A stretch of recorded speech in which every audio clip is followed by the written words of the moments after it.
To begin, we'll call your attention to the Open Meetings Act posted here in the council chambers. Roll call, please. Here. Here. Here.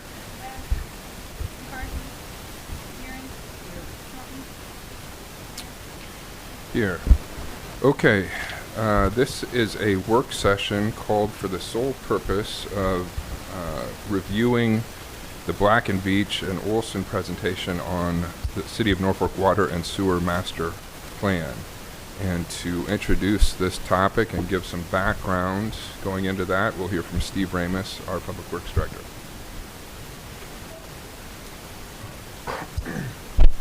Thanks, Mayor.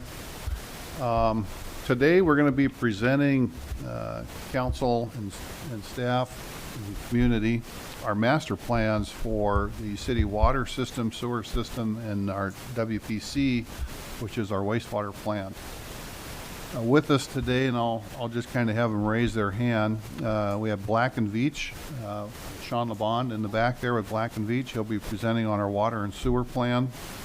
Also with us today are a couple representatives from Olson. Brian Fredrickson and Seth Lange will be talking about a little bit about the K&M Kirk and Michael study that was done back about 2015.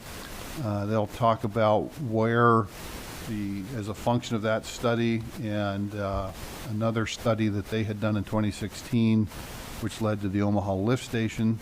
So they'll be talking about how that all came to be and what the status of that is.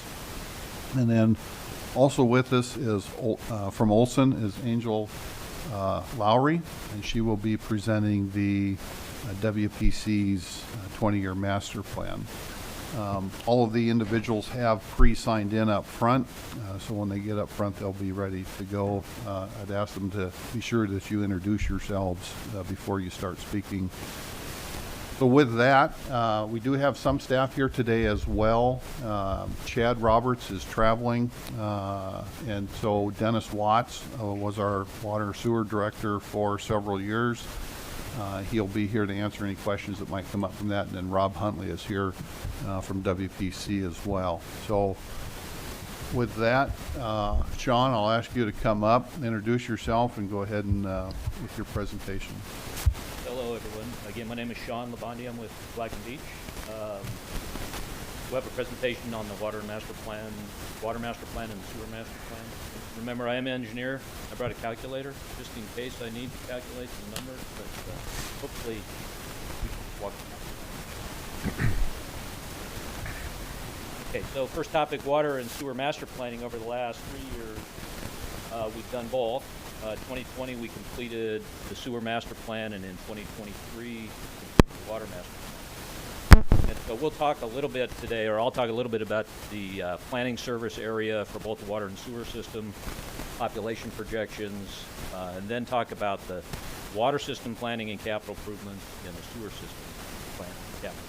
And then Brian Friedrichsen with Olson will talk a little more in detail about one of the major projects on the sewer side. And then Angel Lowry will talk about improvements for the wastewater treatment plant, water. So, planning service area and population projection. This is an overall map of the city's service area. As I start from the outside in, the gold line on the outside is the extraterritorial jurisdiction area, EJA. The city has jurisdiction code, fire code, development standards. Inside the city limits, you can see the city limit boundary, and that was the established service area for both of the master plans. Now, we used the city's 2017 comprehensive plan to establish land use and population projections for the master plan, and so those with the comprehensive plan, we defined with the city staff remember that term growth area. Those were areas that were largely already under development. In some development, or the city planning department had identified those as areas very soon to be developed. And so when we started talking about applying population growth within the city limits over the next 20 years, we would apply it to those growth areas. In addition to the growth areas, then, we talked about development areas. And those development areas are the red boundary areas that you can see that are inside the EJA but outside the city limits. And those were areas that were not really oriented at development right now, but there's been development interests and questions. How would you serve this area with water and sewer service? How much capacity do you have? So we also included these development areas. I'll talk a little more about the growth areas and development areas. So here's a historical and future projection population growth for the city of Norfolk from 1990 through 2040. Again, the data is from the city's 2017 comprehensive plan, and the plan from 2020 to 2040 was to add 3,200 people. And so you can see in the early 90s and from the 90s and the early 2000s, that population growth was about 0.8%.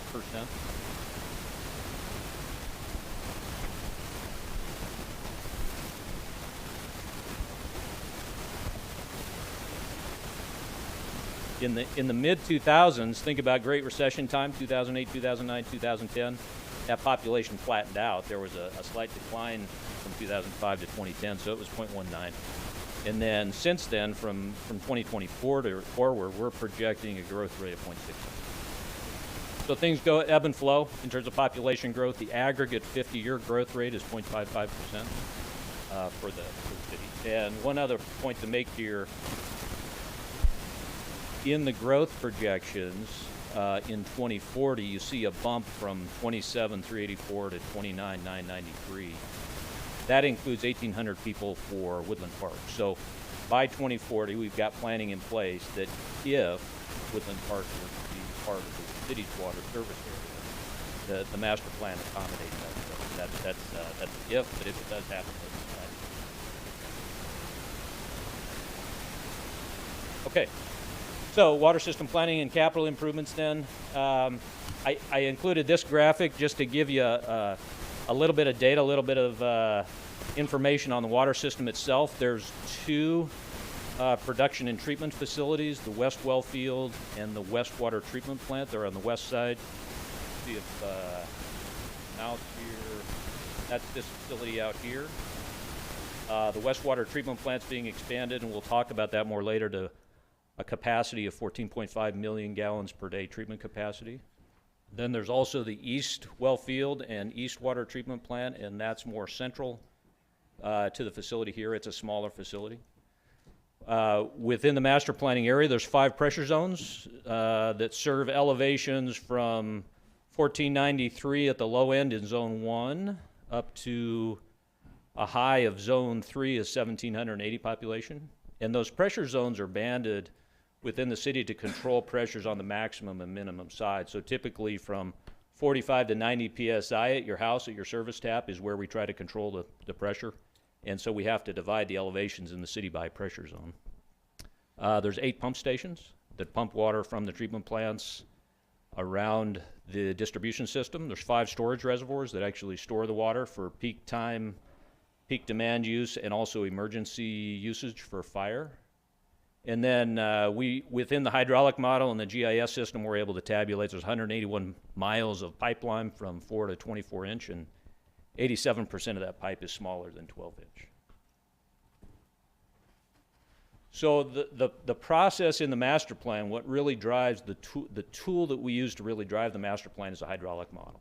And so it's an info water is the name of the software. It's very technically sophisticated, but it does give the city a very valuable tool to simulate what your water system can do under demand conditions, where the deficiencies are in that system, and then model improvements that can tell you how to best serve water to the city's residents. So the process that we went through in the hydraulic model update is, I believe the last model update was 2008. And so since then, you can imagine all the construction that's occurred since then. There's pipe that's gone in, there's pipe that's come out, it's been replaced, upsized. We updated the pipe network based on the city's as-built records and GIS records. And then we took 2019 metered sales data and averaged that over the course of the year and allocated all the meter services within this hydraulic model geospatially. So now we don't only know the total demand, but we know geospatially within the city about where that demand is going, who's using the water. So that's the 2019 metered sales data. We also then, from the SCADA operational data that the city maintained, looked at a daily diurnal demand pattern. And so typically from in the early morning hours, maybe 2 a.m. to 6 a.m. in the summertime, people are running sprinklers, and that's when the peak water use is. And there's a secondary peak in the evenings from maybe 5, 6, 7, 8 p.m. And so the water demand will go up and down, and we know what that is and define that in the model. And so we have the 2019 metered sales data. Then we apply this diurnal pattern in water demand. And so on a maximum day, the model simulates what the actual system is doing. And we calibrated then the model to July 27th, 2021, which was the maximum day for 2021. So at this point, you have a tool that can be used to pretty confidently simulate the operations of the water supply system. From there, in the water system evaluations, we looked at the existing system performance. We then projected the future flow and determined what the future system performance was with regards to some of the criteria we look at are pipe velocity. If there's high and low pressures in the system, we'll generally try to find solutions for that. We talk about storage utilization and then water age from a water quality standpoint as well. Any kind of deficiencies that we find in those evaluations, then we develop and model improvements to the system into the future.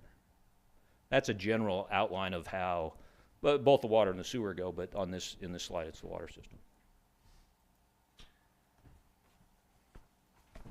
Okay, so let's talk about demand projections a little bit. What you see here, previously we had population. Now this is water demand. So this is an average day demand for the city on an annual basis from 1990 and then projected through 2040.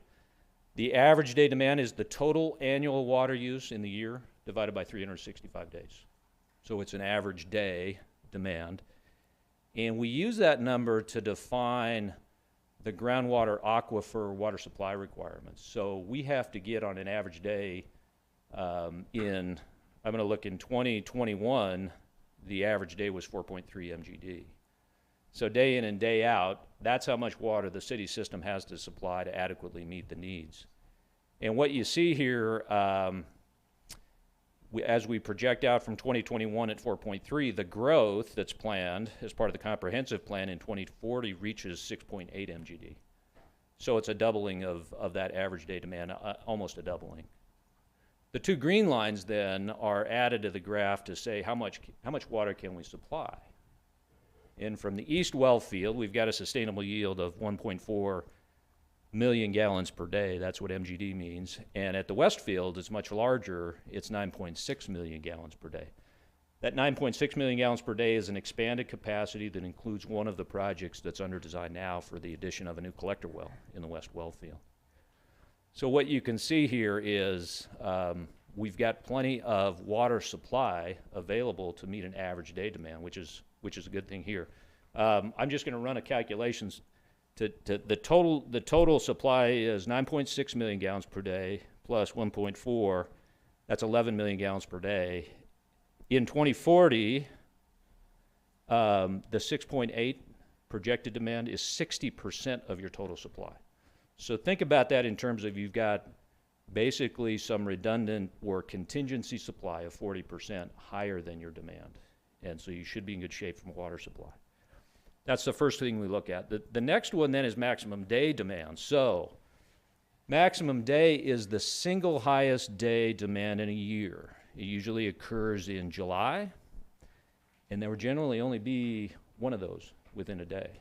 On each side of that maximum day demand, it might rain the day after, and the demand drops off. Or it might not be as hot a couple days before. You might have several max day demands over the course of a summer, but only one day usually in that week that happens. The graphic here, talking to Chad Roberts, was interesting. There was a recent peak in 2012 that was 10.3 MGD that you can see on the graph. And that was one day in 2012. In 2022, the peak day was 10.5 MGD, but there were 5 days that were over 10 MGD. And so either due to weather conditions, hot, dry conditions, there were several days that reached up into above 10 MGD. So if you think about 10.5 MGD was 2022's max day, the well fields can temporarily, on a short-term basis, can pump at higher rates than their sustainable yield. And so for a 2-week period, we may be pumping the well field, even though its sustainable yield is 9.6 million gallons per day, we're going to pump it harder than that because the water demands are higher, and the aquifer can handle those short periods of higher pumping rates. So on the tan lines at the top, I have the existing West Wellfield max day pumping rate is 11.7 MGD. And I'm going to add 11.7, and then the West Wellfield will give me another 1.4 to be 13 total. So on a short-term basis, think about a 2-week period in the summertime. I can pump both well fields full out, 13 MGD. The 10.5 MGD is 80% of that number. So on an average day, we were 40% contingency. Now we're down to 20% contingency. And in the planning process that we typically use, we use that 80% as a guideline, that when your demand hits 80% of your capacity, you should start making improvements. Because improvements, if you think about from a planning to design to construction, don't happen in 6 months. Sometimes they take a year, sometimes they take 2 years.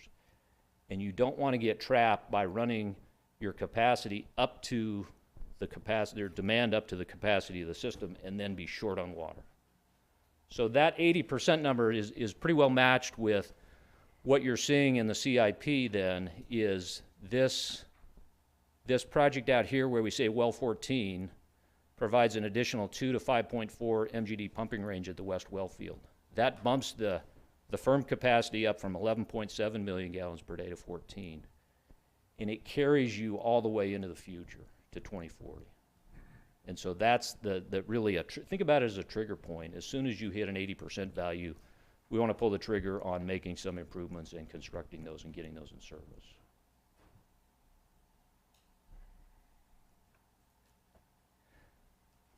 This is an interesting graphic here. I included it because it shows some industry trends that we've been seeing around the country. This graphic here is a trend line that shows average gross day water use rate and gallons per capita per person per day, or gallons per person per day. And at the city of Norfolk, well, you can see back in 1990, it was about 170 gallons per person per day. It peaked maybe around 2005 at about 190. And then since then, it's been falling off. And so that trend, we've seen that in Rapid City, South Dakota. We've seen it along the Front Range of Colorado. We've seen it in California. And primarily, we believe the cause of low water use plumbing fixtures that have come into the model building codes have reduced that consumption of water. And then water conservation really efforts across the western United States. That's a very typical trend that we've seen. When we start saying, okay, now we're going to project that into the future, we haven't continued that downward trend because at some point, the water use, all the plumbing fixtures are replaced, or the new construction will have these low plumbing fixtures in place. Conservation is going to go only so far, and there's going to be a floor on where that average consumption is going to fall out. And so we've actually stopped dropping that even further in our projections, and we're holding that floor. So moving forward then in the green lines, we looked at several different demand scenarios that basically held the gallons per person per day equivalent, and then what you see is the increases here are the result of increasing population plus an industrial land use of 3,000 or 1,500 gallons per acre per day. So the important part of this slide, again, is that trend. That downward trend is very common. We've seen it across the U.S., and we're starting to put a floor on that at a lower level. I did add some other peer cities for just comparison. Rapid City, South Dakota is about 70,000 people, and their range was 158 to 118 gallons per capita per day. Boulder, Colorado, and Pueblo, Colorado are about 100,000, 110,000 people. And you can see Pueblo at 249 to 196. They're a city that is pretty heavily impacted by industry. So they've got some heavy industry that uses a lot of water in the city there. So that's why their rate is typically higher. Okay, so the growth areas for the master plan were developed by the planning department and are in area of the city limits, you know, where the growth areas. We then looked at these development areas, which are the red areas, and said, what happens if a developer comes into area 6, for example, and wants to start building a residential subdivision and requests annexation and said, please supply water and sewer service. So the effort here was to first say, if I get a development area that's outside the city limits, how would I serve that from a water perspective? And then how much can we serve? And so each one of these development areas, what we did for the water system side is if I have 16 million gallons per day of treatment capacity, how far will that go? And you can see then in the development areas, we looked at different combinations of those. So in this top line in this table, we looked at if the development were to occur in area 1, which is on the south, area 2 east on the east, and area 3 on the north side, there could be 71% of that area could be built out, and you would still be able to supply water to the balance of the city. On the water side here for the master planning, that equates to about 5,000 additional population. So our 2040 population projection was 28 or 29,000. In these extra jurisdictional areas, you could add another 5,000 and still be able to supply water. So if development comes to the city and said we'd like water service in that area, the city now has a tool that says we can evaluate that and we can tell you yes or no or what it would take to get water to where you are. We did look at other areas. 1, 5, 6, and 9 are the areas south and on the east side, and 100% of that area could be built out with 5,000 people.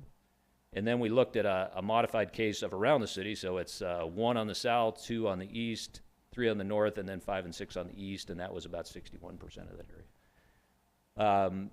It is notable that we're not looking at any specific development down here on the south.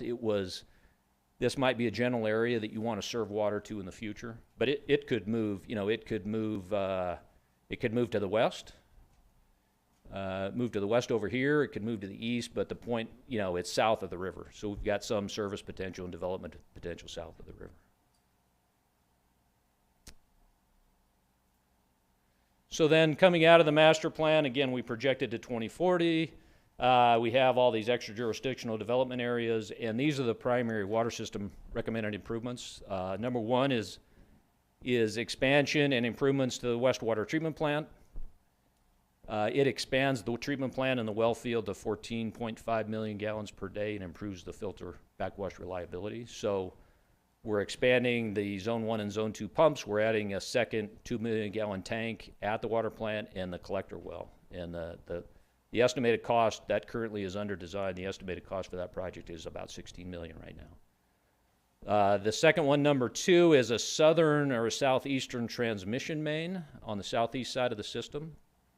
And it provides really improved water service to the area and allows the city to move more water to this northeast area. Pipeline work only on that case. Zone 3, or item number 3, was a Zone 1 storage expansion. And it really provides additional storage during the 2040 demand period for peak hour demands or emergency fire supply. And then 4, 5, and 6 are, again, pipeline-related improvements to help move water to new development as it occurs. So, okay. I wanted to talk just a little more in detail about the wastewater treatment plant improvements because that's the project that's under design right now.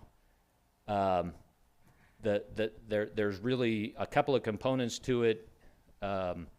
This is a hydraulic profile, so it shows you a profile through the water treatment plant. The water comes in at the reaction basin. It's treated for iron and manganese removal.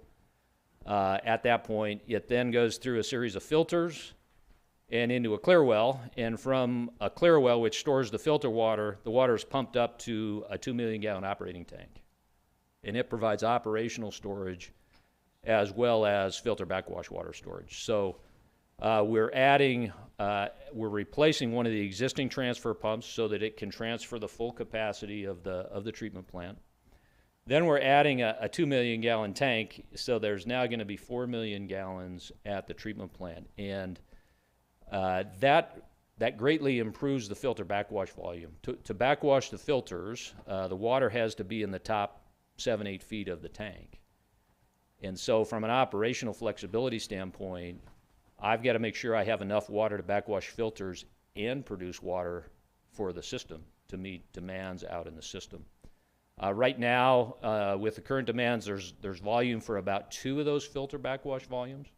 And what we're doing with the second tank then is we're doubling that. So it allows the city staff to backwash 4 filters with that top volume. Once the water level drops down below that volume, they can't backwash filters. They got to pump water to the system. And right now then, that filter backwash is crimped down into 10 hours. So there's 10 hours of time, a window of 10 hours to backwash filters of the plant. As the demand grows to 2040, with the second tank, we're going to maintain that. So we're not going to constrain any operational flexibility. And then the other part of that is it allows one tank to come out of service. So if it has to be repaired or recoated, you have 2 tanks that are in service, you can take one out and still maintain operation of the treatment plant. The final improvements then are included, we're replacing one of the Zone 1 pumps and adding a new Zone 2 pump to increase the firm capacity of pumping from the treatment plant.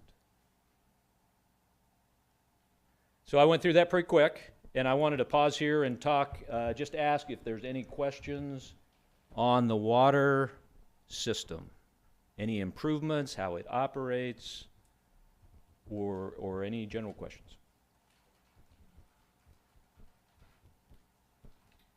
I'll ask one. Slide 10, if we're able to get to that, but a lot of information on it. But This one? Yeah, I think that's Average day demand? Go to the next one.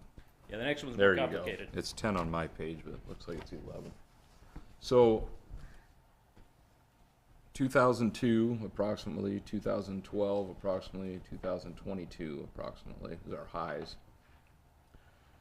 And projections obviously show it keep going higher, but I have to believe that population, housing, industry is all increased throughout those years, even though peak demand on a single certain day has never really increased above 2002. I think you're right, yeah. So how can we project being so much higher when peak demands, or actually demands in general, seem to look fairly flat? Okay, so With population increase, Good housing question. increases, multifamily, whatever it might be. and again, there's 2 things at work here, actually 3 things at work here, but you can see that in that period, it's this graphic. Get the arrows right. It's this graphic about that same period from 2000 where you had the 11 MGD. That gallon per person per day was at its maximum, and it's continued to fall then. So even though the population industry is going up, your per capita use is doing this, and they offset each other. And so now your maximum day is about the same. When we're projecting into the future, we don't think that's going to continue. And so from a planning perspective, we've opted to say that there isn't going to be this continuous falling per person demand to offset the population growth. So now we're pulling that per person use so it's even. And now the population is going to start to offset that. So that's the growth rate that you see. Oops, I'm going the wrong way. That's the growth rate that you see in the future. The other part of this is there were, for the industrial land use portions, we had to apply a certain gallon per acre per day factor. And we ran these demand numbers with both 1,500 gallons per acre per day and 3,000 gallons per acre per day. And these demands are set on 3,000 gallons, the higher number for the industrial land use, because it's very hard to project if an industry comes in, are they going to be a high water use industry or a low water use industry? And we're getting set up for the high water use industry so the system is capable of delivering on that. We've seen some industries coming in Rapid City, for example, that have almost no water use at all, but it's an industrial land use. And so we don't need necessarily the 3,000 gallon per acre per day rate there, but there could be someone on the other side of the city that does have a high water use that's even higher than that. And so the industrial demand is very hard to project because they're generally large land users and they can be either high or low water usages. So the projection moving forward is really a result of those three things. Would you say your 1,500 and 3,000 is your minimum and maximum?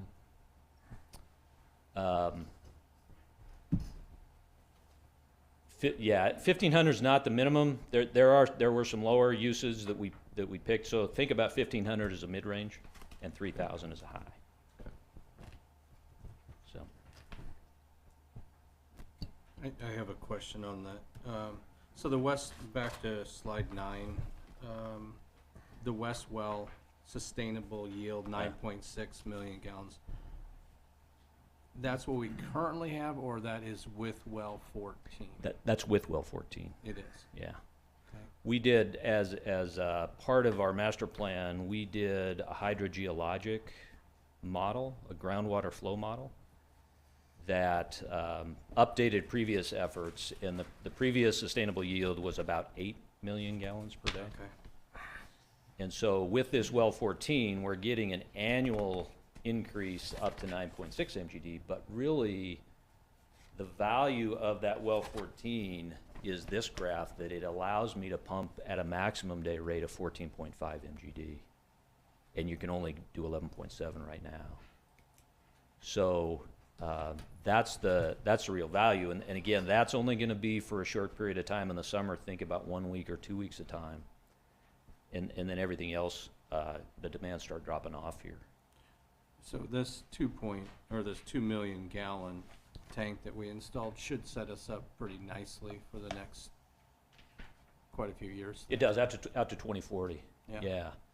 And it does that, but it provides you a whole lot of, the treatment plant staff, it provides a whole lot of operational flexibility. Because right now, if you lose that 2 million gallon tank, which happened a few years ago, it had to be taken out of service, or you have to go in and coat those as a steel tank.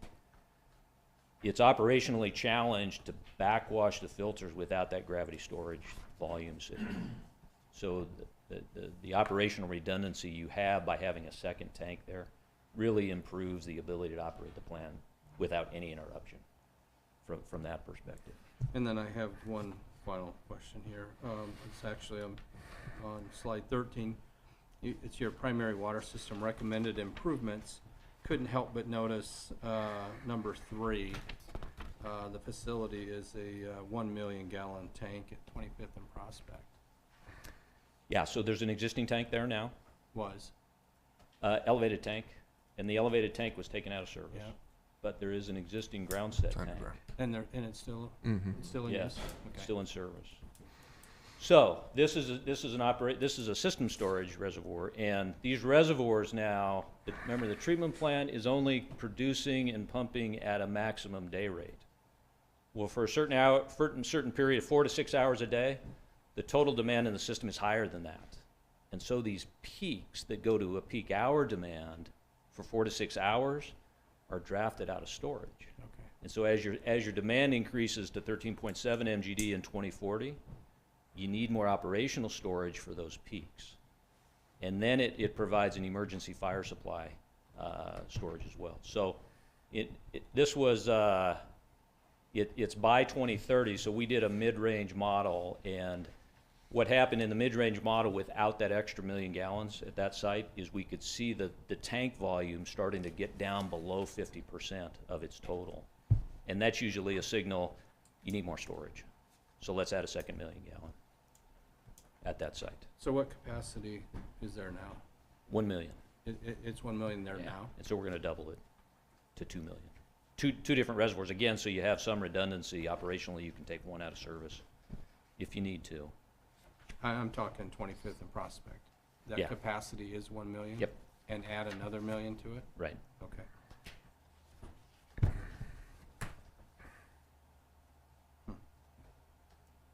Thanks. That was one of the other things too. You see each one of these improvements, West Water Treatment Plant improvements 24, 25, that's under design now. The Zone 1 transmission main expansion and the Zone 1 storage expansion is a mid-range by 2030. And again, that'll depend on how demand grows, how much development happens. And then 4, 5, and 6 are all development dependent.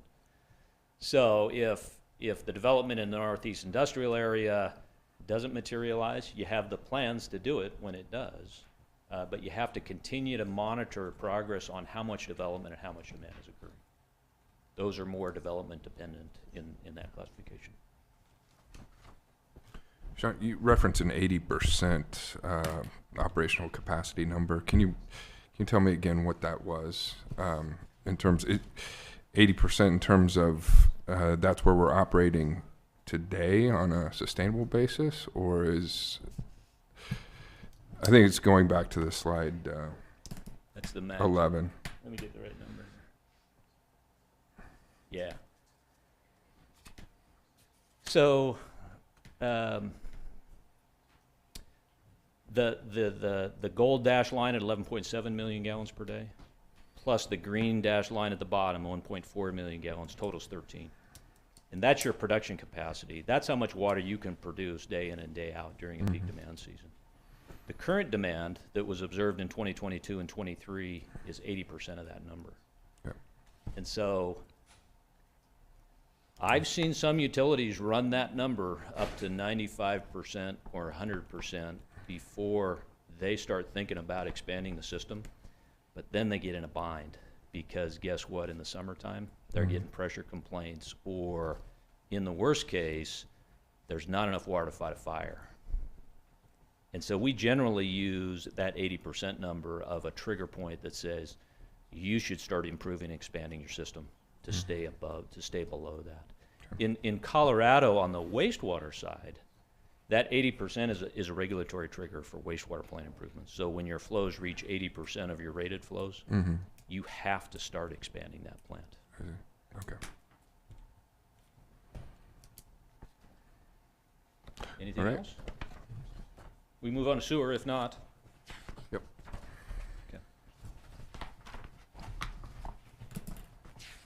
Okay, so sewer system planning and capital improvements. Then we completed the sewer system master plan in March of 2020. Here's again just some sewer system data. The map of the city shows the city limits. And then major lines are in a darker green and minor sewer mains are in a light green. There's 138 miles of pipe from 8 to 54 inch. 93% of those are 18 inch and smaller. 12 lift stations that serve to collect wastewater and pump it back into the gravity collection system. There's 3.4 miles of force mains. And the water pollution control facility that treats that wastewater is a peak hour of 15 MGD and a max month of 7.1 MGD. So much as we did the water model update, we also updated the sewer system hydraulic model. It included that same updated pipe network. We based the sewer flow allocation on the winter water metered sales data. So again, we get a geospatial representation of where the flows are being generated within the sewer system. And then we calibrated the model to simulate dry weather in November of 2017 and wet weather in June of 2018. Much the same then when we get the model functional, we have a tool to evaluate the existing system performance. We went out to 2040 for future system performance, and we evaluate things like low pipe velocity or high pipe velocity or percent pipe utilization. And again, this is where on the sewer side, kind of a trigger that we used was an 85% capacity value. And then we developed model necessary improvements. So here's some historical flow trends that you see similar to the water. 2008, 2009, 2010, we were 11 to 14 million gallons per day at a peak flow. But that peak flow has come down considerably due to reduction of I&I, inflow and infiltration. That's not sewer flow, but other things like stormwater flow and things that shouldn't be going into the sanitary sewer system. So that's a good thing because you're reducing flows that don't necessarily need to go into that system, and your treatment works then have additional lifespan for capacity. The per capita flow rates reduced from 148 to 124 gallons per person per day. And as part of the master planning effort then, you can see the table at the bottom are those growth areas. And so we took the planned development acres from each one of those growth areas and applied the unit rates to get flows into the hydraulic model. So on an average day basis, you can see in 2018, the blue bars are the annual average at 3.1 million gallons per day. And in 2040 then, these growth areas are increasing that by 0.4 million gallons per day.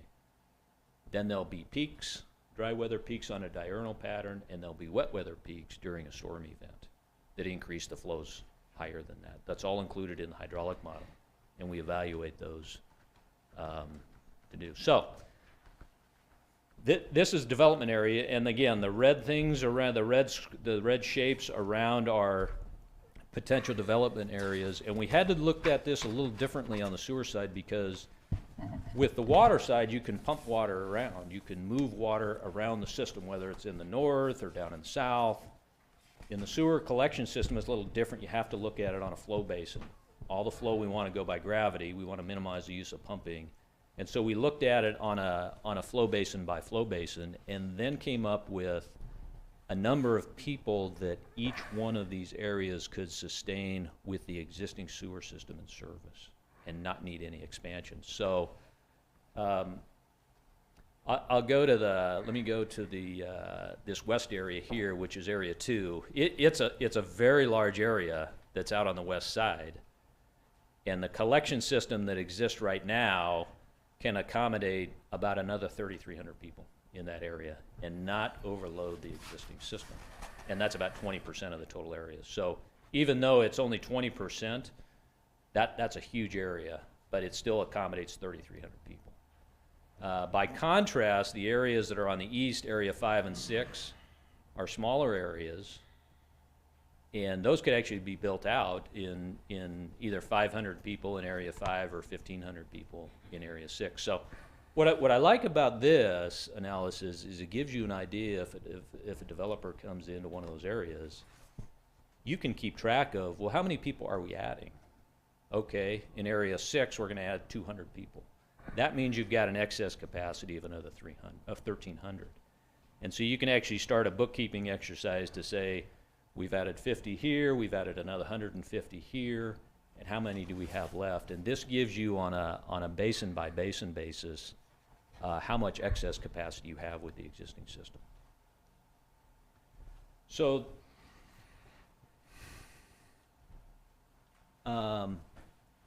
most of the existing sewer system did not have any capacity issues through 2040, which was a good thing. There is one nuance to that, and we'll talk about that in a minute, but we normally see more capacity issues than this in some of the systems in the Denver area. But a lot of times what we found is systems originally are designed for pretty conservative design criteria, and the actual flows can be less than that. And that's perhaps the case here because the existing system is okay. So these were the primary system recommended improvements. Number 1 is the eastern expansion. And it really is designed at accommodating development within the northeast industrial area. And we're going to talk a little more in detail about that coming up here. But that was included in the master plan. And it includes what we call the Omaha lift station, a gravity sewer to get flows to that, and then a force main to come around the corner down below. Like I said, we're going to talk a little more in detail about that. The southern expansion system is set up for areas down in this area for growth that would occur. It involves 2 lift stations. This is number 2s and 3. Involves 2 lift stations and then gravity sewers and force mains. There was a southwest expansion to make sure we could accommodate any kind of commercial and industrial development down in this area. And then number 5 is a capacity constraint on an existing sewer that was running at about 85% utilization. So we didn't actually recommend an improvement here to expand that or replace it. We said keep an eye on it and watch for any kind of surcharging to determine if the flows keep creeping up, then you might have to do something. But it's on a watch list for that. Okay. So let's talk more in detail about this eastern expansion. There's been a lot of work done there over the last 8 to 10 years. And originally, development was occurring there, and that whole area is served, all the sewer flows in that area come down to an existing 275 lift station, right down in this area. Back in the 2015 timeframe, the existing flows were exceeding the capacity of that lift station. So the city commissioned a study to look at what should we be doing with this area to treat sewer flows and how much sewer flow can we expect. And so that 2015 study projected sewer flows on this gold line. And it's a pretty large area. And they projected 2.9 MGD of flow, million gallons per day of flow in 2040, and then up to 7.6 million gallons per day in build out. There were, as a result of the flows exceeding that 275 lift station capacity, there was a moratorium put on development in the area until this study could be completed. And then the improvements were recommended in phases. The first was to reduce infiltration and inflow from Woodland Park and the regional center. That's been done, and that has reduced flows from the area. The second was to expand the 275 lift station in Part A to about 1,225 gallons per minute, I believe, is the recommended capacity, and that's been done. So those first 2 components of that 2015 study have been completed. The next 2 components were a second phase expansion of the 275 lift station, and ultimately, when you reach up into these build-out flows, the determination was this 275 lift station could not accommodate that large of capacity, and so let's build a new Omaha lift station down on the south, and that's what Brian Friedrichsen with Olson, they're now involved in the design of that. He's going to talk a little more detail about that, but the history of that study then brought forth really the genesis of this Omaha lift station. The other parts then that came into this in 2019, 2020, that's our sewer master plan growth areas. And for the area, these black dashed lines are what we included in the sewer master plan study as growth areas recommended by the city planning for infill population. Then in 2023, we added also these red areas, which were the extraterritorial jurisdictions. And so what was interesting is when we add the red areas into the sewer flows, it was 2.8 MGD, which matched the 2015 study. And what's interesting about that is we did not compare notes on the 2. We had 2 different methodologies for determining what the flows were, and they landed at the same number. That doesn't always happen. But in this case, there's pretty good alignment between the 2 studies, which again gives us a level of confidence that as that area continues to build out, those flows are gonna increase there. And then the Omaha lift station that Olson is working on and designing now, There was some additional service area added here. This blue area at the top would be added into the service area, and then the green area at the bottom, because the Omaha lift station is moved down to the south, this green outlined area is also within that service area. So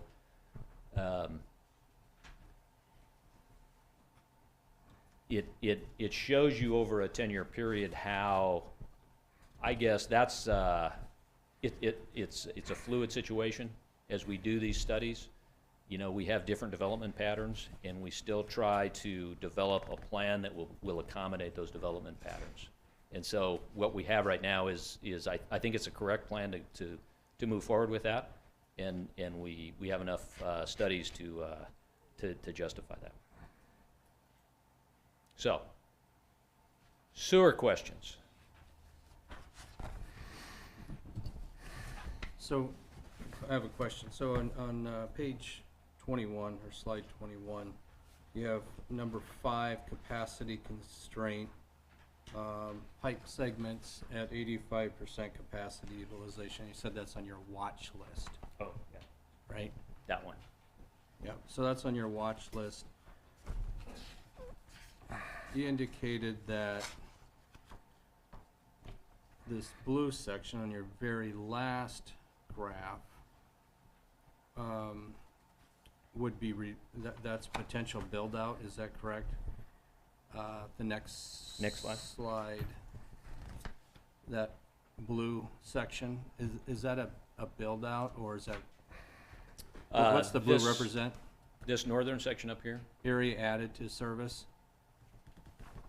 That area would be added to the new lift station. The in new lift 275. station, that's correct. Would that help or alleviate the capacity constraint or the watch list currently on your number 5 on the previous slide? I don't think it's affected, Okay. because this is a different capacity. Oh, okay. Yeah, I didn't know how that all worked. I just didn't know if it would help Yeah, alleviate that watch list. no. Okay. Thank you. So Sean, you said that 2.9 million gallons per day number related to the new 275 lift station. You came to that number independently of the study that was done in 2015? We did. But it included the black outlined areas, and you can see when we only included the black outlined areas is 1.4, but when we add those red outlined areas, jumps it to 2.8. So it's the capacity is there. It's a question of when the development occurs and how fast it occurs. Sean, I think I'm keying in a little bit here on a question by Councilman Arns.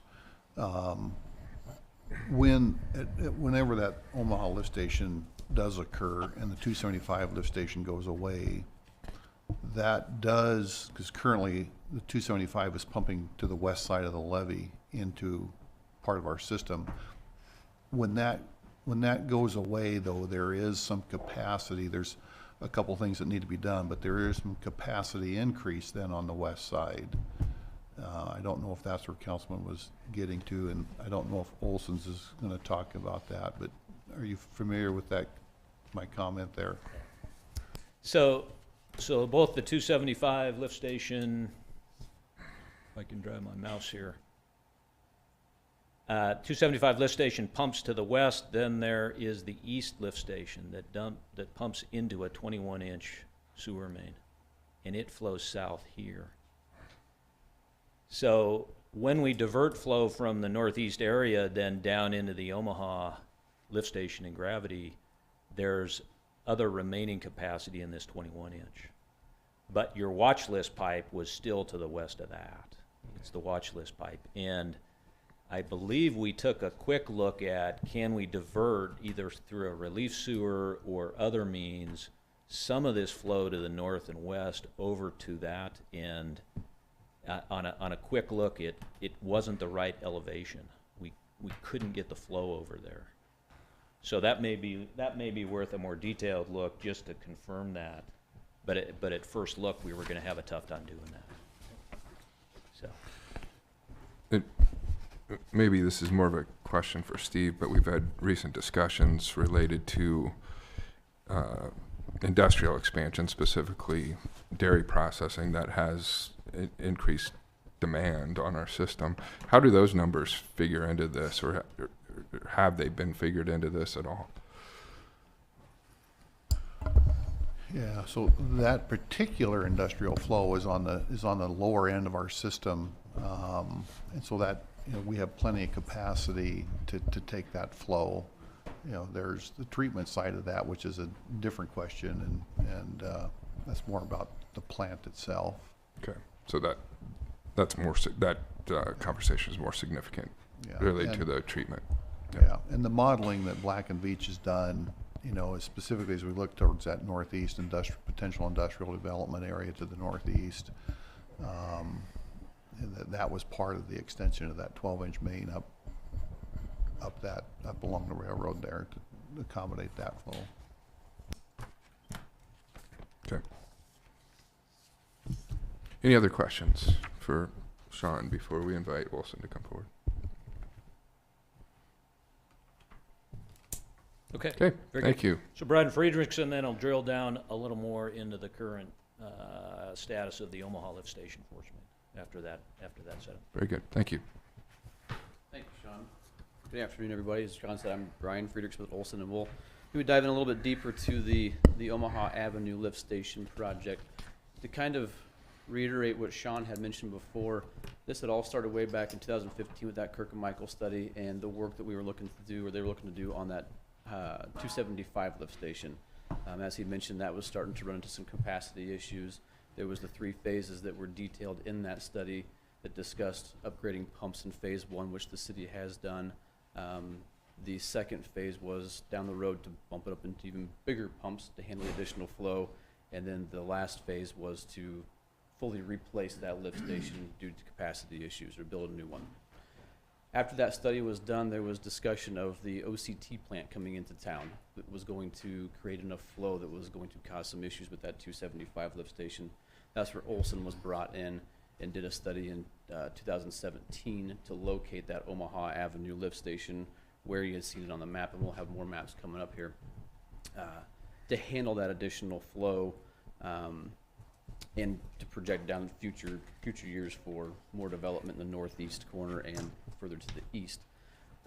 Those plans were completed. The OCT site, as you guys are all aware, kind of went away, so those plans had gotten put on a shelf for now. We are now kind of revisiting that with some of the capacity issues on the 275 lift station, which kind of brought us to this meeting here today. With the Omaha Avenue lift station, I said the plans were completed.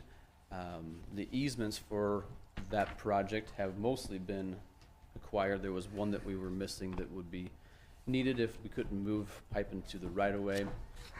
The big thing I want to point on this, and we'll touch on a little bit later, is that original cost opinion back in 2016 for that project was about $5 million. The current cost estimate for that after those years have gone and is now up to 9.1. That's just the changes in the increases in construction, things along those lines. The map here shows where the Omaha lift station is projected to be placed at. The gray shaded area matches what Sean had shown in his map as well. That is going to be the entire service area that Omaha lift station can handle, a little bit greater than what the 275 was as well. So some pros and cons moving into this 275 lift station. Right now with the Omaha Avenue lift station, with the 275 lift station, any type of emergency that may come up, high peaks where we're starting to overcapacitate that lift station, the city has a very limited reaction time to get to that lift station to make amends, repairs, whatever it may be, power outage, bringing generators over, things along those lines. By moving that lift station to the south where the Omaha lift station is located at, that'll be a large gravity sewer line. So we'll increase the capacity and the time to react for the city to be able to get out to the site and handle any issues that may arise by moving that down to that location. Just more gravity sewer pipe to hold the flows. Having that Omaha Avenue lift station put in place That opens up that entire development area so that it's shovel-ready. If some developer wants to come in and put a new plan up or whatever it may be, you guys have the sewer capacity that's readily available, and they can get started right away. The big one that I mentioned before is the long-term cost savings. As you can see in the past 4 or 5 years, that cost has almost doubled for this lift station. So by building this lift station sooner than later, we lock in that cost. We don't foresee construction costs dropping in the near future. So having this completed earlier is a long-term cost savings. As I mentioned before, increases the capacity for that entire east side for emergency situations. We can handle flows down the future. Same with the backup risk control systems. This lift station would be designed to have a standby generator with it. So if we do have a power outage, we don't have to be dragging generators back and forth. There's already one sitting there that the city staff can get out there and get it fired up and move. The design of that lift station will be set up to handle 4 pumps. So it'll be quite a large structure that'll be sitting out there. The initial goal is to install 2 of those pumps to handle the immediate needs and future needs. As time moves on and we get more industry and more flows coming through, we can start expanding that by adding a 3rd pump. Further down the road, we can go ahead and add the 4th pump. So what that would require is this initial setup, we would probably be looking at maybe 1 or 2 force main that would run at the same time. The smaller force main would handle the flows that we're dealing with today and possibly probably for the 3rd pump. Once we reach into that 4th pump stage, we would need that larger force main to handle that flow. Con for the project, obviously something this size is probably looking at some sort of a rate increase for you guys out there, or for the city as a whole. So, Seth, did I forget anything? That covered? Okay. That's kind of the gist of where we're at in that Omaha Avenue lift station. Like I said, them plans are sitting on the shelf. We would look at revamping a couple different things with the dual force mains, bringing things up to code that have maybe changed in the past 5 years or so. And then we're sitting pretty close to being ready to go ahead and building this thing if you guys are ready to. That was quick. Questions for you? Can, this is in the southeast part of town, Yes. and yet it indicates that it increases the capacity in the north and the west. Just kind of explain that to me. If I said north and west, I meant north and east. The northeast industrial area. So just the size of the lift station with the additional pumps and the capacity of those pumps, we can start expanding that further and further to allow more flow to come into that lift station than what the 275 can handle. Okay.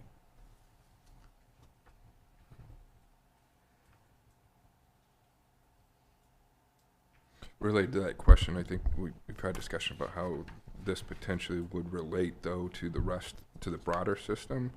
And balancing, can you talk to that a little bit? Or I think that's what Steve was referring to earlier. Yeah, so that's what, and Sean had kind of mentioned too, with that line that was on the watch list, there may be some effect to that where we can pull some flow off of one of those 10-inch force mains that both of the 275 and that east lift station flow to.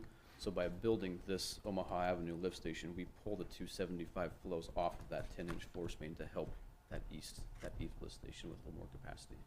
Is that what you're getting at, Josh? Okay. Mm-hmm. Thanks.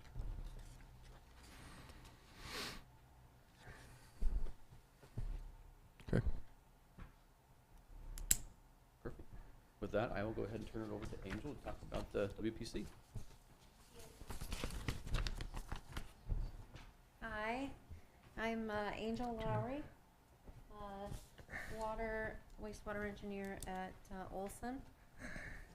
And I'm here to talk about the water pollution control plant and the master plan that we did in 2019 and 2020.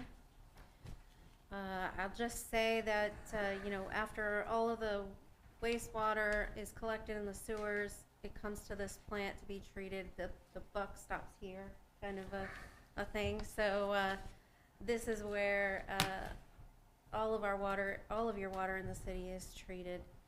And a lot of people talk about having safe drinking water as the most important resource that humans have, but being able to treat our used and sanitary wastewater is just as important, I would argue.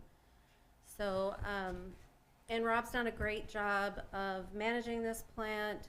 It does have quite, it hasn't seen an expansion in almost 30 years, and there, some of the infrastructure is dated back to the 1960s. So we did a master plan in 2020. We separated out into 5 parts. The first section was the analysis section, and I did not provide a lot of graphs and numbers like Sean did. He did a great job on that, but I figured I was the last speaker of the day, so I don't want to. But if you need that, any of that information, loading numbers or anything, it's in the master plan that's on the website, and I can answer any questions about it that you have. So as part of this master plan, we separated it out into 5 sections. The first part was all the background and analysis. That's done on most master plans. The thing that was unique about this master plan was that we also included a water reuse evaluation. So the water that is discharged to the river can be reused for non-potable sources. Non-potable just means it's not safe for drinking water. It's treated, it's clean, but it's not safe for drinking water. So in the analysis section, we looked at a lot of the same things that the other master plans looked at. We looked at populations, population increases, potential industries coming on board, and we also did a unit process analysis, which takes every process at the plant, determines the capacity, and finds the bottlenecks in the plant, where the whole plant may have a certain capacity, but you're limited by one piece of equipment.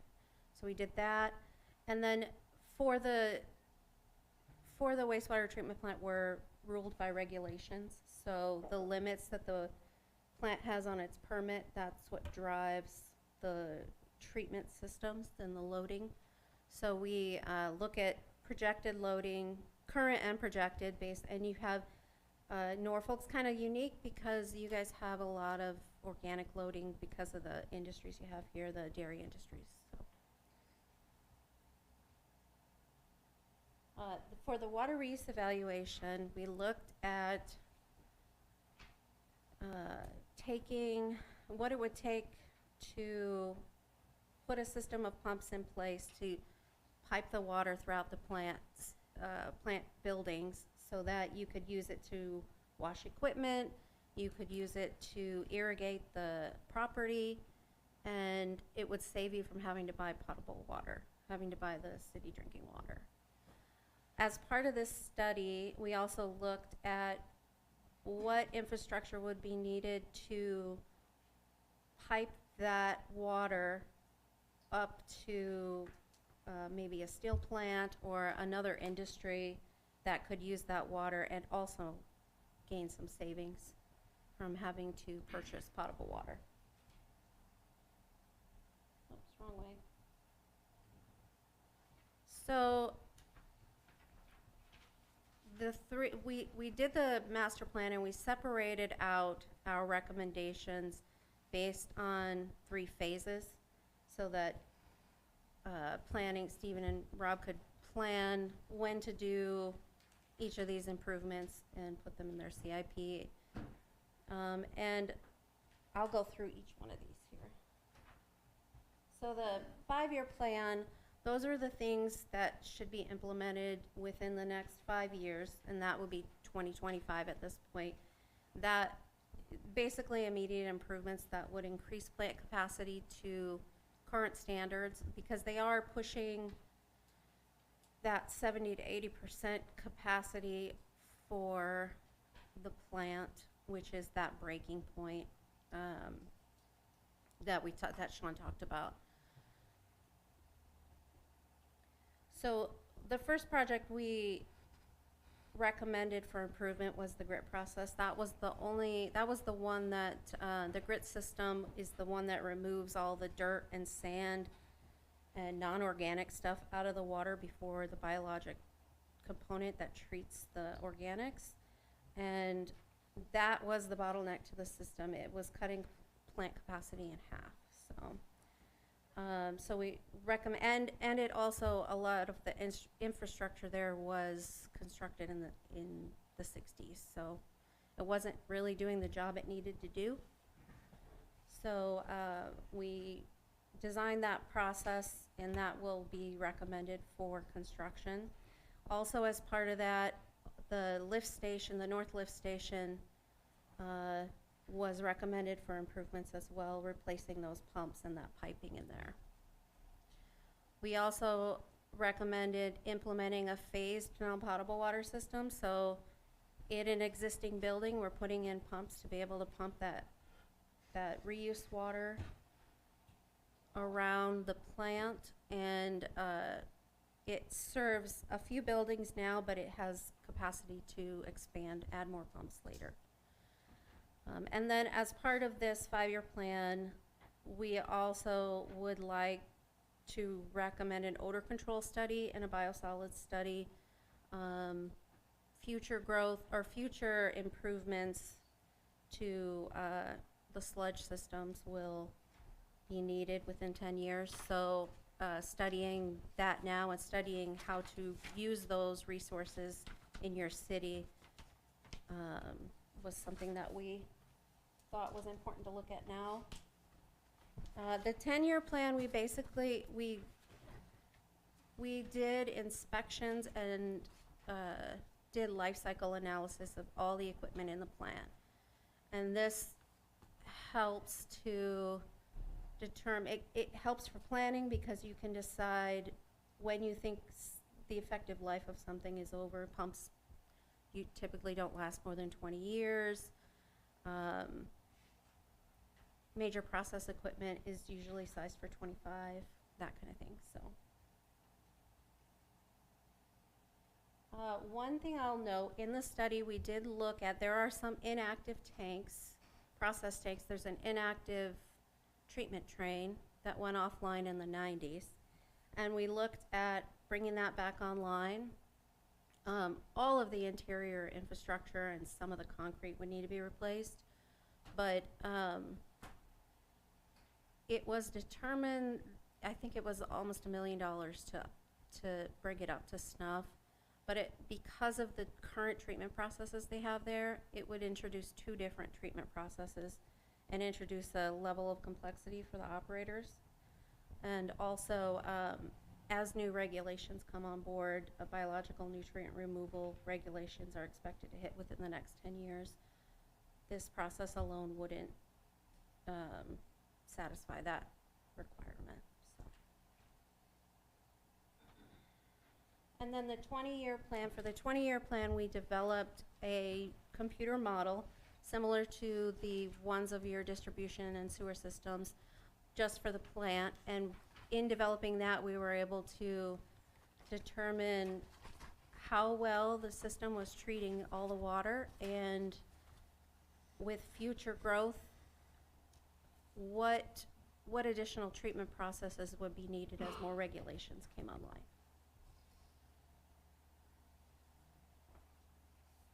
Okay, I promised I would keep it short. So any questions? I guess I got one question. It really wasn't on here, but you touched on it.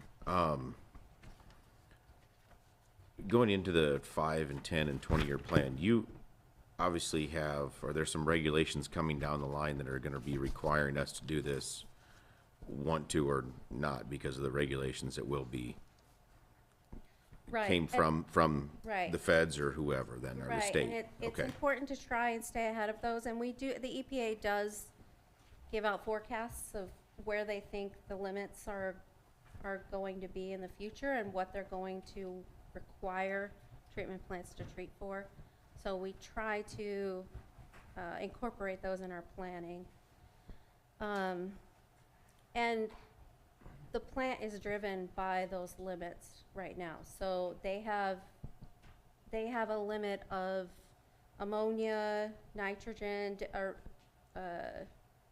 different contaminants that can be released back into the river. And it changes every 5 years.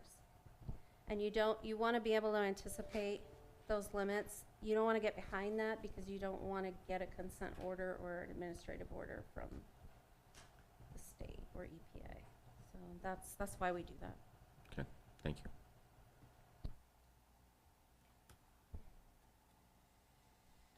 All right. Any other questions? Sure.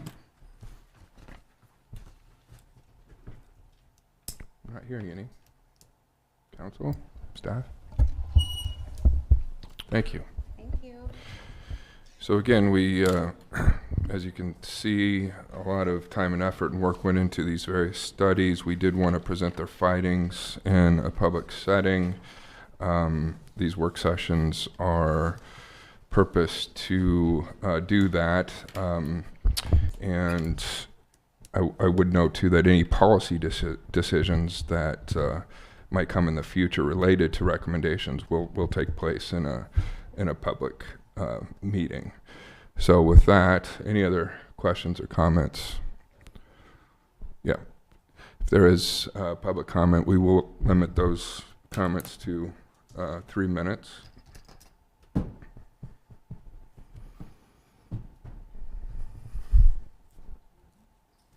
Jim McKenzie.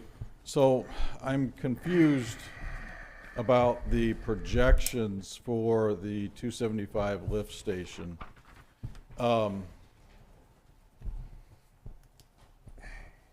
They seem extremely high. So I have a letter that was written by Chad Roberts in May of 2023 to a property owner in the area about the existing flows through that lift station. And I don't, have you guys seen this letter? So, and I'll quote from that. It says, adding the discharge flow rate for the soy crush plant of 50 gallon per minute and prime stop flow of 10 gallon per minute to the current daily flow of 274 gallon per minute, the revised total is 334 gallon per minute. And if we assume continued growth equal to the past 5 years' growth of 82 gallon per minute, that would revise the total to 416 gallon per minute in the year 2028. This remains well below the current phase 1 upgrade of 1,200 gallon per minute capacity. So you're only using a third of the capacity in projected year 2028. So I'm really confused as to how you come up with these giant increases by 2040. Obviously, I think he did mention it's dependent upon industrial customers. You know, we haven't done it to this point in time because we have not had industrial customers. The proposed 26% cost increase in the sewer rates would amount to about $25 million over the 20-year life of that increase, or the bonded life of that increase. So I guess again, why do we want to put this in unless we have known demand or reasonably known demand, and instead charge the customers that amount of money without known demand? It just doesn't make sense to me. So, Jim, there's been no decision to implement. Let's do this, Jim, since we're getting to the close to the 3 minute mark here. We can make note of these questions and staff and consultants can try to address them. Or is there anything else, Jim, that you want to? The other thing that I'll mention is, before we get into that, in some of Steve's previous comments at other meetings, he talked about, because this system, this new lift station is so large and our flows are so small, we'd have to redesign what was originally designed to work with our smaller flows. So we talked about putting a smaller pipe under the river in addition to a bigger pipe, so you're actually increasing your costs because the flows are so small. Again, you're adding costs for something that we don't even know that we're ever going to need. okay. Thank you, Jim. So essentially, I think you're asking about how our projections made that way and then the proposed refitting of the system. Right. Okay, thank you. Go ahead, Steve. Sure. So with regard to the letter was written to answer questions to citizens that were concerned about some specific development there and backup specifically. And so that letter and the projection of flow was based on exactly what Jim referenced in there. You know, looking at the last, whatever that was, 5 years or so of development, looking at some known development that again was being questioned by landowners, specifically the Prime Stop and the corn or the soy crush facility and the loads that those would increase. So that letter was directly in response to questions from those landowners, and again was providing information related to those flows, how those flows would be additive to existing flows, where those flows sat in terms of the pumping capacity of that lift station. And then again, as stated in the letter, just looking at the growth in that area that had occurred and projecting that same growth over the next 5 years, how that would impact that. So that's the answer to, you know, the numbers that are in that letter that went out to a few homeowners upstream of the 275 lift station.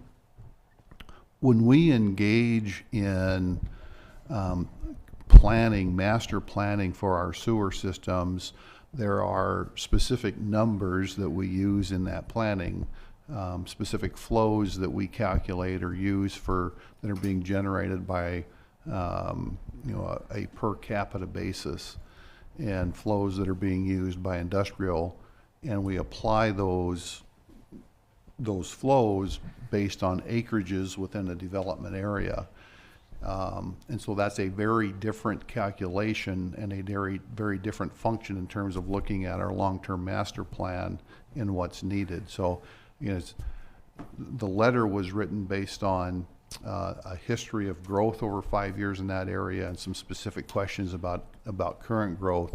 And then it just, as stated in the letter, projected if the same growth occurred over the next 5 years, what that impact would be. Very different than the numbers that we use from a master plan perspective when we're looking to develop out our system and what kind of loads could be on our system as we do that planning. So, you know, again, that's how I would answer those, and I can certainly, if Jim would like to come in and see me or visit with me, I can certainly answer those questions in more detail. I guess just the follow-up would be, there was nothing in that document which said how you came up with those projected flows. So it would be nice to understand what's behind those projections. There was nothing there at all. Sure. So did I answer your question though about how those came to be? And No, I knew how those came to be, okay. But my question is, where are we getting these projections? Because they're obviously going to require a giant industrial user of sewage use to justify that, and that's correct. And so, you know, that the Omaha lift station is there as stated, you know, at the early stages, you know, about 2.9 million gallons, and in the ultimate build out and life of that lift station, I think it went up to about 7.5, 8 million gallons per day. And so, in its initial form, there would be 2 pumps in there, and as we grow, there would be more pumps added.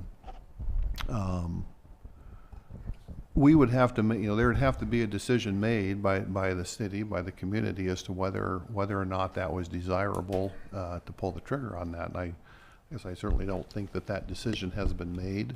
There's been conversations. The conversation that was proposed to council and subcommittee back in May-ish timeframe, if I recall correctly, was around, you know, do we want to pull the trigger and put that in the ground and keep, you know, control the inflation cost, control that cost on the rate user. But there's certainly been no decision made by council to put that in the ground to date. Okay, thank you, Steve.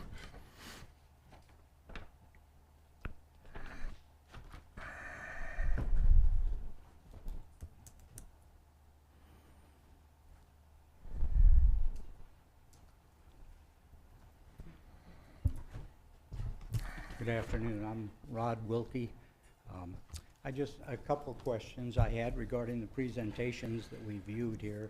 I'm going to start with the water. Do we have our water director here? Mr. Wilk, if you What could direct is- your what comments is- what here. is We'll the- try to make note of your what is questions and the- then what address is them. the- Excuse me, this is a public meeting. Yes, sir. All right, And I was and just I- saying, we'll take note of your questions and then try to address them after you're done speaking, so we don't use all your 3 minutes going back and forth, okay? Okay. Well, are you limited to 3 minutes? These are established protocols for these meetings. For And your time for is running, the reason sir. of not hearing the public. But here's my question. What is the water capacity storage right now at 25th and Prospect? Right now, can Okay, anybody? I think that was addressed during the presentation, Can anybody right? answer me that? It's 750, it's .750 MTD, it's 750,000 gallons. And what did we pay Black and Veatch? He reported that there's 1 million gallon storage there. I know different than that. You pay, this man over here knows what this city pays. Tell the public and publish it in the paper what we pour out of this city for consultants the last 10 years for studies on stuff like this, which is inaccurate. This gentleman back here said there's 1 million gallons there. It's ridiculous. We just got a correction. So what'd you pay him to analyze that? The other thing is, there's a proposal to put 1 million gallons storage back in there in the middle of prime residential area.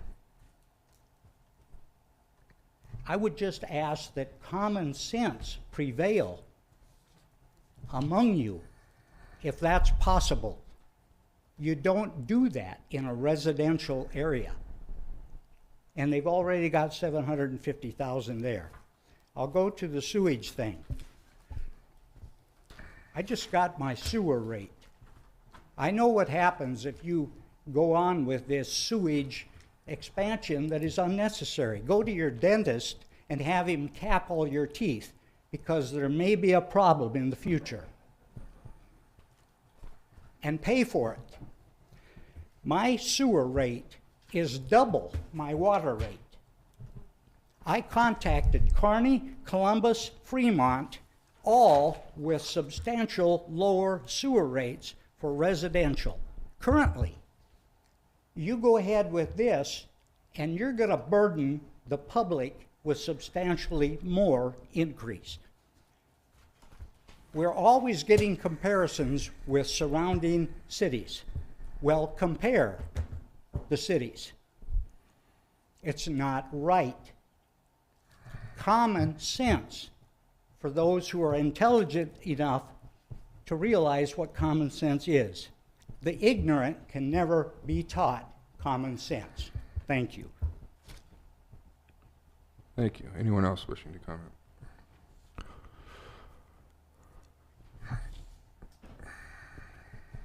Dan Wilson. That letter was sent to me. I requested that last spring. I'll choose my words as careful as I can. You can, I better look up here. You can throw numbers all you want. I can give you 5 different people that the numbers don't mean squat, that we've had stuff happen in our basement. So go ahead and say what you want, Jim, about all your numbers. If you'd have done this in 2016, it'd be $4 million less. Good job, Jim. I know we don't need it because of the numbers, but there's a bunch of people over there that need it because our houses keep getting flooded. The last time it happened, I think you had over there beside where Eric used to live, there's 3 new people, Frederickson, I think, all them, because myself and Beth Goebbels shut our valves, so it went further back. So you can kick me off, I can put in a lift station, so can all the rest of us. It's still gonna back up. And I know that the thing is, well, that was an event. Well, how come there keeps being events? There is always gonna be an event. If you wanna expand, you're gonna have to do this sometime. You just as well do it now. You guys are in a tough spot. You gotta pick to choose to spend money. You gotta do what you have to do for the city, but we have to do what we have to do for ours. and it affects us. You can't keep charging us and then do that to us. You just can't. You have to have some other plan. Thank you. Thank you, Dan. Anyone else wishing to comment? Okay. Since it was alluded to very briefly, I don't want to belabor the point, but there were questions about projections, how we get to these numbers. I can say, and I do want, if either Andy or Candace want to talk about this briefly, in terms of economic development, there were projections based on proposed potential new housing development, potential new industrial commercial development. That work is done behind the scenes on a continuous basis. We've done some master planning with partners, especially in the Northeast. Some of these numbers don't get pulled out of thin air. Andy, Candace, do you just want to comment on that briefly, how we make projections in terms of what is needed infrastructure in order to accommodate potential development in certain areas of the community? So the numbers that we use, that we get, are from the state. So typically what you'll see is a proposal will come through, or a request for proposals. So you'll have an industry. We don't know what industry it is. We might know what area of manufacturing they might be in. We might know what kind of product they work with. But we don't know details except for needs. And a lot of times we'll see what their electric needs are, water needs are, wastewater needs are. And every industry is going to be different.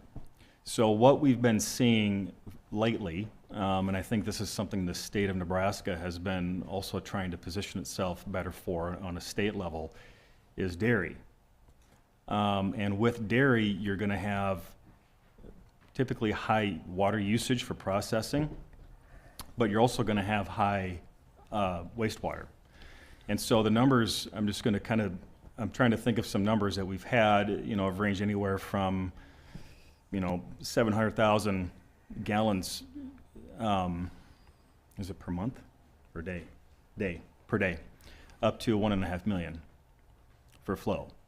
So, but again, every industry is going to be different, but from an economic development standpoint, the better positioned you are as far as having something ready to go for an industry that you're trying to bring in, most of the time you're going to look better for that industry. You're going to position yourself more competitively against other communities that do have that capacity. So I don't think that's saying that it needs to be done. I mean, obviously that's a policy question that council has to decide, but it really comes down to, do you want to have it ready to go for when you need it and it's going to make you more competitive, or do you want to wait and react to it when it comes? And I think that the efforts that have been made to master plan in the Northeast industrial area, being proactive about that, to try to get land under control, get it planned, find out what are the utility needs, as well as industry targeting. All that comes into play when you're coming in with these numbers that have been presented.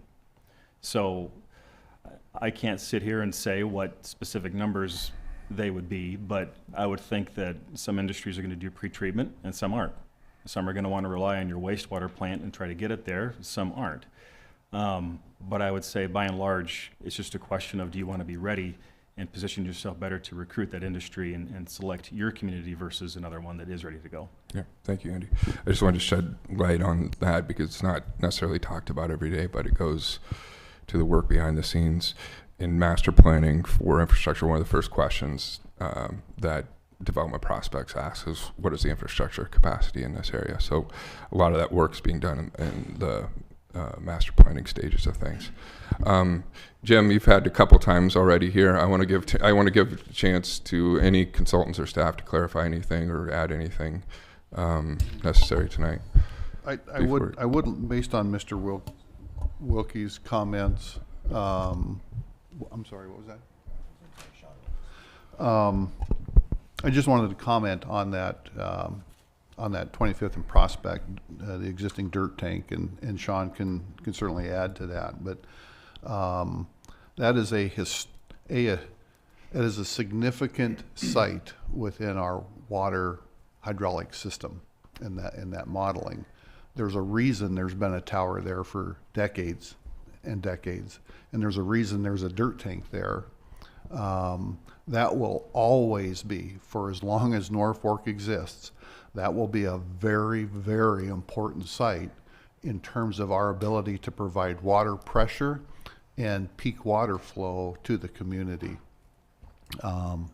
In the future, as we look at a new 1 million gallon storage tank over there, it would most likely be a dirt tank very similar to what's there. You know, it would not be, I can't remember what the modeling showed, 19 foot tall, something like that. So it could certainly be an underground dirt tank, just like what's there, just in addition to that.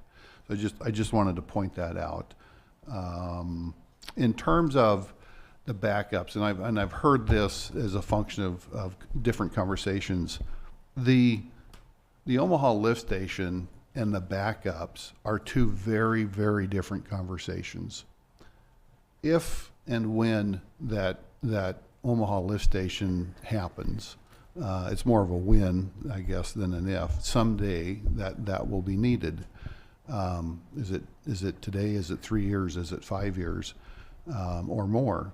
But when that time does come, that will provide some additional relief or permanent relief to that backup issue. The backup issue itself is something that doesn't need $5 or $9 million to solve. There are gates that can be installed. If you live in hurricane-prone areas, you know, coastal areas, Florida, New York, Georgia, North Carolina, anywhere along there, there are air-activated flood valves, and as that water level inside that system increases, it pushes a bladder tank essentially, and it pushes a slide valve and permanently closes that so that you can't get any backup into your system. So those things exist. They're probably, I don't know, $2,000 to $5,000 to install something like that in somebody's basement. And so again, those are different conversations, and I just want to be sure that we aren't looking at those as one thing. They're two different things, and again, we don't need $5 million or $9 million to solve that. We can certainly solve that less expensively. Those are my comments. Sean, did you have something? Yeah, just a follow-up question. I apologize for misspeaking. The Zone 1 tank, the dirt tank, 750,000 gallons, and on slide 7, it does say 0.75 million gallons. So the study, the master plan is accurate. The hydraulic model is accurate, and I apologize for misspeaking. I think there was some confusion between the 0.75 and the 1 million extra, the additional potential storage. The other part of that is I understand the sensitivity to building water reservoirs in a residential area, and it's pretty common in a preliminary design when that project comes to be to do a siting study. And so anywhere at the right elevation that's along the zone boundary, if we can get a reservoir at that elevation, it can still be tied to the system in other places. So recognizing that there's a sensitivity to that, a siting study can be done early on to help define that, to maybe say, is there a better place of vacant land that it can be located? That's part of a design process that's pretty routine and can be done right in the beginning to help define that. So just as a matter Okay. With that, I think we'll end there, and we appreciate everyone for their time and interest in this topic. And again, if there are any policy decisions to be made, they will be made at forthcoming city council meetings. We are adjourned. Thank you.